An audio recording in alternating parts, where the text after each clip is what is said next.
नमस्कार. मी योग्य दिवे अर्थात वायडी आपल्या योग्य दिशा आहे यूट्यूब चॅनलवर आपलं सर्वांचं स्वागत. तर एक 15 दिवसापूर्वी मराठीचा मुद्दा गाजत होता. सर्व सोशल मीडियावर सर्वजण लोक बोलत होते मराठी वाचली पाहिजे, मराठी जगली पाहिजे. यूपी बिहारच्या रिक्षावाल्यांचा संप होणार होता, तो नाही झाला. मराठी शिकूया ह्यासारखे असे असंख्य व्हिडिओ सोशल मीडियावर आपण पाहिलेत. पण मला एक जाणवलं, मी परवाच माझ्या गावी गेलो होतो खेडे. तर माझ्या गावात एक यूपी बिहारचा आईस्क्रीमवाला आलेला.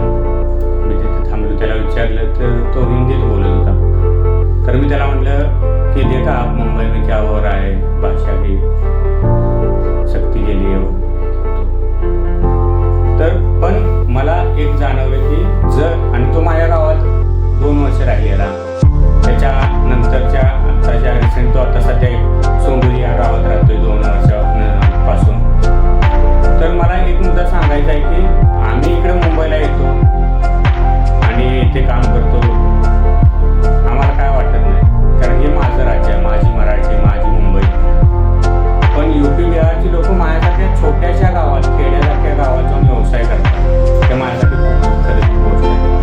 कारण की माझ्या शेजारची जी माझ्या जवळच्या गावात बाजारपेठ आहे, माझ्या पलीकडच्या वारणा नदीच्या पलीकडच्या कोपऱ्यात बत्तीसराच्या गावात, म्हणजे चरणनारा यासारख्या गावात व्यापाराच्या दृष्टीने आहेत जी दुकानं, ती बरीच लोक बाहेरचे आहेत. सिंधी, मराठवाडे, गुजराती आहेत, यूपी बिहारवाले, अशी लोक येऊन व्यवसाय करतात, तिथली जागा जमीन जुमला घेतात.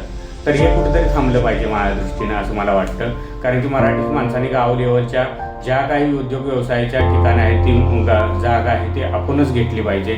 बाहेरच्या लोकांना अलाउडच करायला नाही पाहिजे. ह्या दृष्टीनं काय पावलं उचलता येतात का, मला वाटतं आपण बघितली पाहिजे. आणि तरच आपली मूळ मराठी टिकण्याची कारणं म्हणजे मला वाटतं की गाव आहे. ही मुंबई हे इंटरनॅशनल शहर आहे, त्या दृष्टीनं भाषा ही लगेच लोकांना येईल का नाही मला पण माहिती नाही. आली पाहिजे. एक 5-10 वर्ष राहताय तुम्ही, हे मला योग्य वाटतं. पण इंटरनॅशनल शहर आहे मुंबई, हे जगाच्या नकाशावर दिसतं. त्यामुळं मला मुळात वाटतं की गाव हे टिकलं पाहिजे. एवढंच. धन्यवाद. तुम्हाला काय वाटतं नक्की कळवा.